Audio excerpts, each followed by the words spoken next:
नमस्कार दोस्तों, नमस्कार बच्चों। कैसे हो आप सभी। आपका चाणक्य के ऑनलाइन प्लेटफॉर्म पर आप सभी का स्वागत है।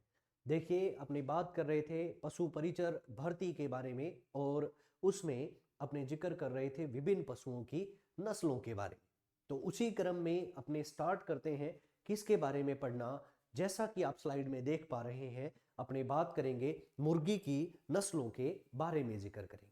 चलिए स्टार्ट करते हैं। जैसे अपनों ने सब पशुओं के बारे में पढ़ा कि अपने सबसे पहले उसका बेसिक रीड करते हैं और उसके बाद में हम उसके बाद में उसकी नस्लों के बारे में एक एक करके पढ़ते हैं। तो वही सब चीजें अपने इस के बारे में स्टार्ट करते हैं। देखिएगा, सबसे पहले अपने जिक्र करते हैं इसके बारे में क्या चीज है। इसमें देखिए, अपने बात करेंगे इसका वैज्ञानिक नाम क्या है। इसका वैज्ञानिक नाम जो रहता है वो क्या रहता है, गैलस डोमेस्टिकस रहता है। क्या रहेगा, गैलस डोमेस्टिकस रहेगा। ठीक है। उसके बाद देखिए, इसमें गुणसूत्र संख्या कितनी होती है, 78 होती है। जितनी भी नस्लें अपने पढ़ रहे हैं, चाहे गाय भैंस, इन सब के बारे में, तो ध्यान रखिएगा सबसे ज्यादा जो क्रोमोसोम्स होते हैं वो किस में पाए जाएंगे, मुर्गी में पाए जाएंगे। उसके बाद देखिए, अपने बात करेंगे इसके जो कुल है वो कौन सा रहेगा। इसका जो कुल है, ध्यान रखिएगा, गैलस से इसके कुल में क्या आ जाएगा, गैलस से इसमें आ जाएगा गैल, और चिड़िया वर्ग से संबंधित है इसलिए क्या आ गया, चिड़ी आ गया।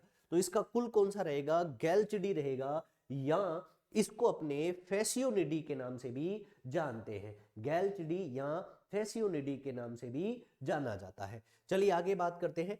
मुर्गी वर्ग यानी कि मुर्गी पालन में हम किन किन पंछियों को शामिल करते हैं। वो पंछी जिनका उद्देश्य है अंडा उत्पादन होता है उनको अपने शामिल करते हैं। और उसमें कौन कौन सी आते हैं, मुर्गी है, टर्की, बटेर, कलहंस आदि सभी इसके अंदर शामिल हैं। ये आप ध्यान रख लीजिएगा अच्छे से। उसके बाद देखिए, अपने विभिन्न साइंस की ब्रांचेज में अलग अलग चीजों के बारे में पढ़ते हैं। जैसे वनस्पति के बारे में पढ़ते हैं तो अपने उसको वनस्पति शास्त्र या बोटनी बोलते हैं। उसी तरीके से ध्यान रखिएगा, जो पंक्षियों का अध्ययन है वो किस में किया जाता है, तो ऑर्निथोलॉजी के अंतर्गत किया जाता है।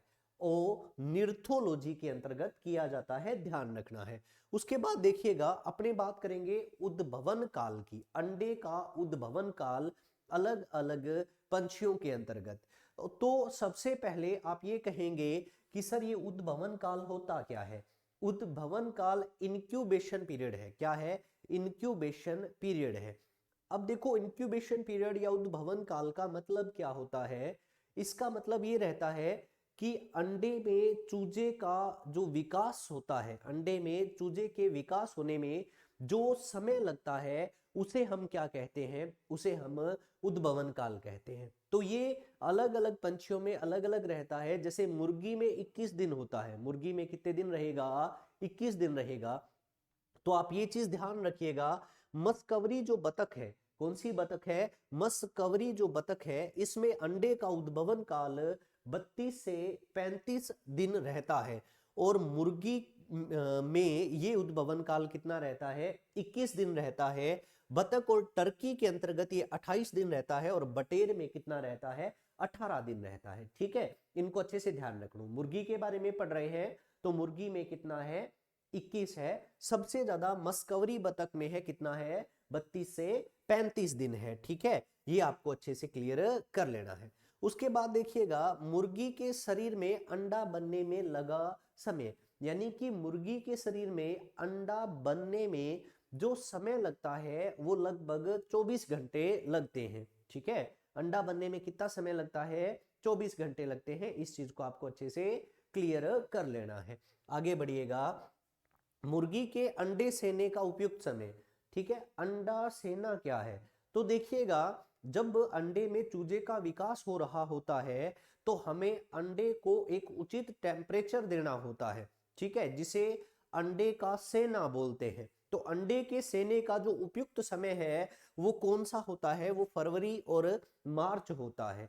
अब देखिएगा, अंडे सेने का जो कार्य है वो नेचुरली देसी मुर्गी या कुड़क मुर्गी के द्वारा किया जाता है। और कुड़क मुर्गी जो है एक साथ 8 से 10 अंडों को सेने का कार्य कर सकती है। जैसे देखिए आप पिक्चर में देख पा रहे होंगे, एक मुर्गी है जो अंडों के ऊपर बैठी है। तो ये क्या करता है, अपनी बॉडी हीट से, ये अपनी बॉडी हीट से अंडों को निश्चित टेम्परेचर वो दे पा रही है।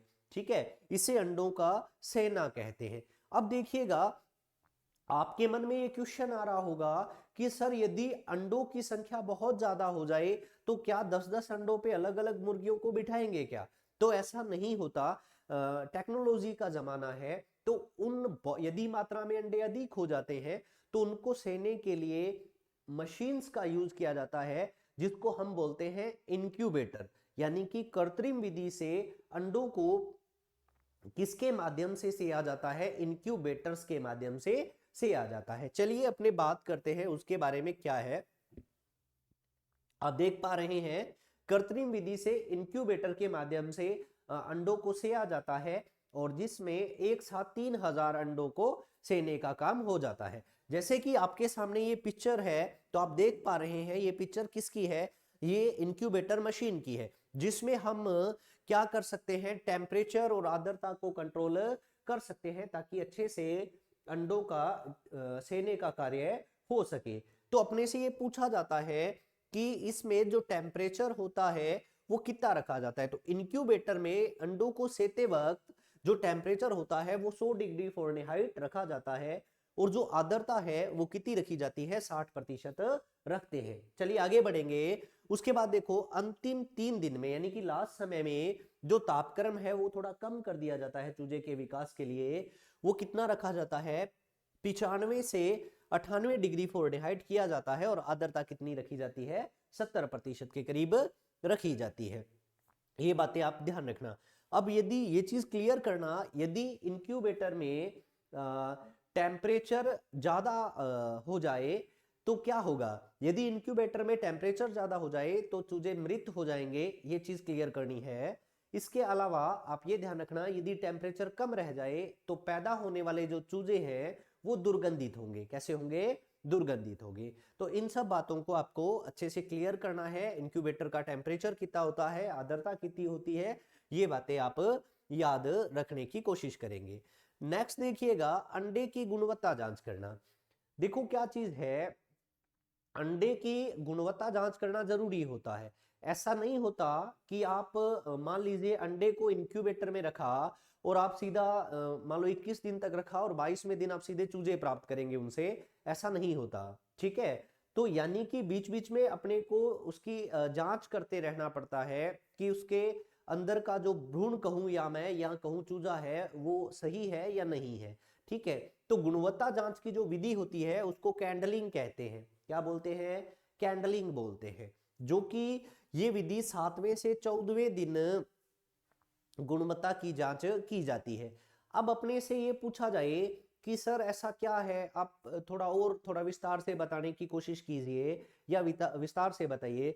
तो देखिए आप गौर करना कि यदि मान लीजिए जो पंछी या चिड़िया वगैरह जो अपने घर के आसपास होती हैं, और यदि वो अपने घोंसले में अंडा देती हैं, और अपने घर पे कोई छोटा बच्चा या अपने द्वारा उस उत्सुकता वंश उस अंडे को पकड़कर, हम देखकर, थोड़ा हिला डुला कर हम वापिस वहां उसके घोंसले में छोड़ देते हैं, तो यदि वो चिड़िया वापिस आती है, चिड़िया वापिस आकर उस अंडों के ऊपर बैठती है और करती है, तो उसको वो अंडों के अंदर की मूवमेंट से पता लग जाता है कि अंडे सही है या नहीं है। तो जैसे ही अपने मान लो उसको छूते हैं या उससे हिलाते डुलाते हैं, तो उसके अंदर का जो चूजा होता है या भ्रूण होता है वो नष्ट हो जाता है। और आपने ये चीज गौर की होगी कि वो चिड़िया उस मूवमेंट को देख के उसको पता लग जाता है, और वो अपना ही अंडा नीचे गिरा देती है। ये आपने देखा होगा। तो उसको पता लग जाता है कि अब ये वेस्ट हो चुका है, इसका कोई मतलब नहीं है, तो वो अपने अंडे को नीचे गिरा देती है। इसीलिए ये होता है कि चिड़िया अपने ही अंडे को क्या करती है? नीचे गिरा देती है।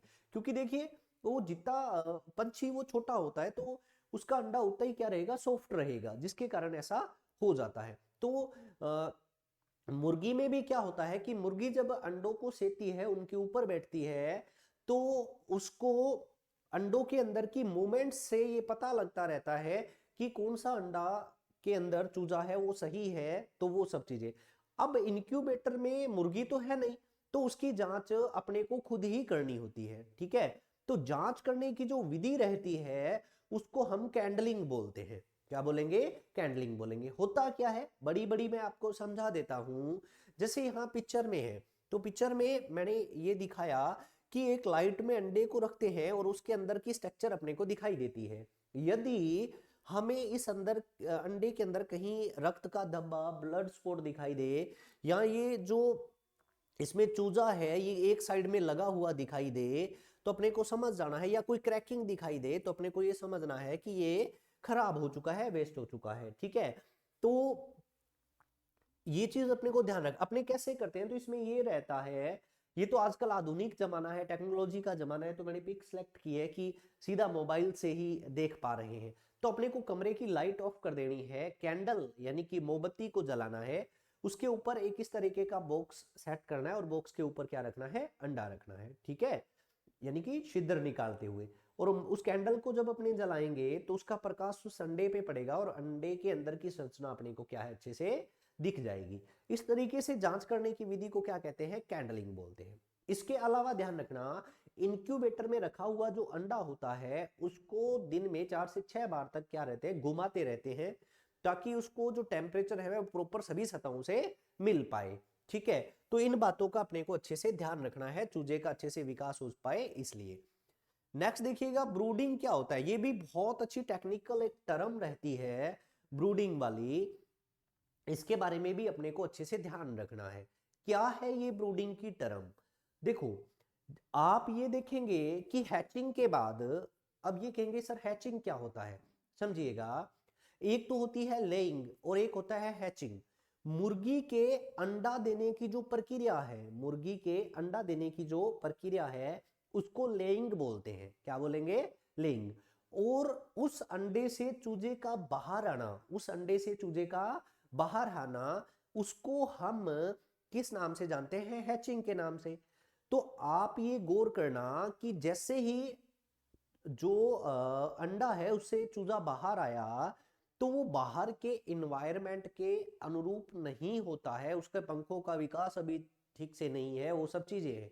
ठीक है, तो उसको बाहर के वातावरण के अनुरूप करने के लिए उसको अपने को क्या करना होता है? कृत्रिम रूप से प्रकाश उपलब्ध करवाना होता है। ठीक है, और इस प्रक्रिया को क्या बोला जाता है? ब्रूडिंग बोला जाता है। अब अपने को ये क्लियर करना है कि ब्रूडिंग कब की जाती है। तो चीजों जो चूजे होते हैं 0 से लेकर 4 सप्ताह की आयु तक कृत्रिम रूप से प्रकाश उपलब्ध करवाया जाता है, इसको क्या बोला गया? ब्रूडिंग। जैसा कि आप पिक में देख पा रहे होंगे, आप कहेंगे कि सर प्रकाश कैसे उपलब्ध करवाया जाता है? तो देखो, ये ब्रूडर घर है और उसमें लैंप वगैरह जला के उनको क्या किया जाता है? प्रकाश उपलब्ध करवाया जाता है। ठीक है, अब कुछ छोटी छोटी बातें हैं जिनके बारे में हमें अच्छे से ध्यान रखना है। वो क्या है? जैसे देखिए, आप एक बात गौर करना कि यदि ब्रूडर घर में टेम्परेचर ज्यादा होगा तो ये जो चूजे हैं जो आपको पिक में दिख रहे हैं, ये साइडों पर यानी कि किनारों पर लगे हुए नजर आएंगे, है ना? क्योंकि टेम्परेचर ज्यादा है तो गर्मी ज्यादा होने के कारण चूजे क्या है? आपको किनारों पर लगे हुए नजर आएंगे। जैसे देखो, आप अपने जनरली अपनी बात करें कि हम जैसे सर्दियों वगैरह में अंगीठी वगैरह या अदर अपने थोड़ा खुद को या गर्मी लेते हैं या हाथ सेकने वगैरह का कार्य करते हैं, तो यदि ताप ज्यादा हो जाए, टेम्परेचर ज्यादा हो जाए, तो अपने भी धीरे धीरे उनसे क्या हटने लग जाते हैं? पीछे लगना हटने लग जाते हैं। तो उसी प्रकार से जो चूजे होते हैं वो भी ब्रूडर घर के किनारों पर लग जाते हैं कि टेम्परेचर ज्यादा हो चुका है। और इसी तरीके से आप ये चीज भी ध्यान रखना कि यदि टेम्परेचर कम हो तो क्या होगा? तो वो चूजे जो हैं वो मैं ये कहूं कि उस लैंप के नीचे इकट्ठे हुए नजर आएंगे अपने को। ठीक है, तो कहने का मतलब ये है कि अपने को ये ध्यान रखना है कि प्रॉपर टेम्परेचर जो है वो उन चूजों को मिल पाए। ठीक है, ये ध्यान रखिए। चलिए, ये कुछ ब्रूडर घर हैं, यानी कि ब्रूडिंग के लिए जो जगह है ब्रूडर घर, वो 3 प्रकार के होते हैं। कॉलोनी ब्रूडर, यानी कि बहुत से चूजों को एक साथ रखकर यदि ब्रूडिंग की जाती है तो वो एक कॉलोनी के प्रकार का हो गया, तो हम उसे क्या कहेंगे? कॉलोनी ब्रूडर कहेंगे। ठीक है, इसी तरह से होवर ब्रूडर है, बैटरी ब्रूडर है ना? भी मान लो बैटरी की शेप में, जो बड़ी बैटरी, इन्वर्टर वाली बैटरी मान सकते हो, उस शेप में यदि ब्रूडर घर बनाए जाते हैं तो वो क्या रहेगा, आपका बैटरी ब्रूडर रहेगा। ठीक है, यहां मैंने आप बता दिया है ब्रूडर का तापमान यदि अधिक हो जाता है तो क्या होगा, जो चूजे हैं वो सतह से या किनारों की तरफ लगे हुए हमें नजर आएंगे। अब कुछ इंस्टीट्यूट्स और पढ़ लेते हैं, थोड़ा सा अच्छे से ध्यान रखिएगा। फर्स्ट इंस्टीट्यूट्स बहुत बहुत बहुत महत्वपूर्ण है अपने लिए। कौन सा है तो ध्यान रखना, वो है केंद्रीय पंछी अनुसंधान संस्थान। काफी बार ये एग्जाम में भी पूछा गया है। तो केंद्रीय पंछी अनुसंधान संस्थान कहाँ पे है, ये इज्जत नगर में है, इज्जत नहीं है, इज्जत नगर में है, ध्यान रखिएगा। जिसकी स्थापना 1979 में यूपी में हुई थी, ये क्लियर कीजिए। उसके बाद में केंद्रीय मुर्गी प्रजनन फार्म है, वो कहाँ पे है, वो मुंबई में है, भुवनेश्वर में है, हसरगाटा में है, ये आपको अच्छे से याद करना है।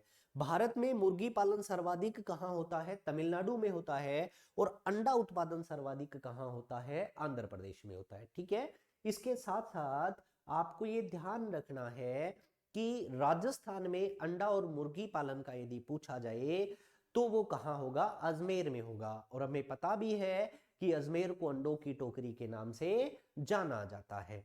ठीक है, तो ये कुछ इंस्टीट्यूट्स, केंद्रीय पंछी अनुसंधान संस्थान, केंद्रीय मुर्गी प्रजनन फार्म, आप अच्छे से ध्यान रखिएगा। एक फैक्ट और अपने पढ़ते हैं, फिर इस सेशन को ऑफ करेंगे, बाकी अपने नेक्स्ट सेशन में पढ़ेंगे। जैसे देखिए, अपने बात करते हैं अंडा उत्पादन की, तो देशी मुर्गियों का जो अंडा उत्पादन है एवरेज वो कितना है, 120 है। और यदि अपने बात करें विदेशी मुर्गियों का, तो वो अंडा उत्पादन 240 टू 260 है, 240 से 260 है। यानी कि कहने का मतलब आप गौर कर पा रहे हैं कि हमारे वाली मुर्गियों से विदेशी मुर्गियों का जो अंडा उत्पादन है वो क्या है, दुगना है। यहां तक कि जो अंडा उत्पादन के लिए सबसे अच्छी नस्ल मानी जाती है व्हाइट लेग हॉर्न, कौन सी मानी जाती है, व्हाइट लेग हॉर्न मानी जाती है, उसकी अपग्रेडेड ब्रीड से तो 300 अंडे प्रति वर्ष एक मुर्गी से हमें प्राप्त हो जाते हैं। ठीक है, तो ये बात आप ध्यान रखिएगा। अब नेक्स्ट देखो, यहां तक एक ये चीज और, मुर्गी की औसत उम्र क्या है। तो देखिए, यदि मुर्गी को नहीं भी मारा जाए तो वो कितने साल तक, कितने वर्ष तक जीवित रह सकती है। जैसे अपने बात करते हैं कि गाय भैंस की एज है वो 20 से 25 ईयर मानी जाती है, भेड़ बकरी की 10 से 12 मानी जाती है। तो मुर्गी की औसत जो उम्र है वो कितनी मानी जाती है, 4 से 5 वर्ष मानी जाती है। ठीक है, तो आप इसको अच्छे से ध्यान रखिएगा, लर्न कीजिएगा। तो ये बाकी का जो नेक्स्ट मैटर है वो अपने नेक्स्ट सेशन में पढ़ेंगे। अच्छे से मेहनत करते रहिएगा।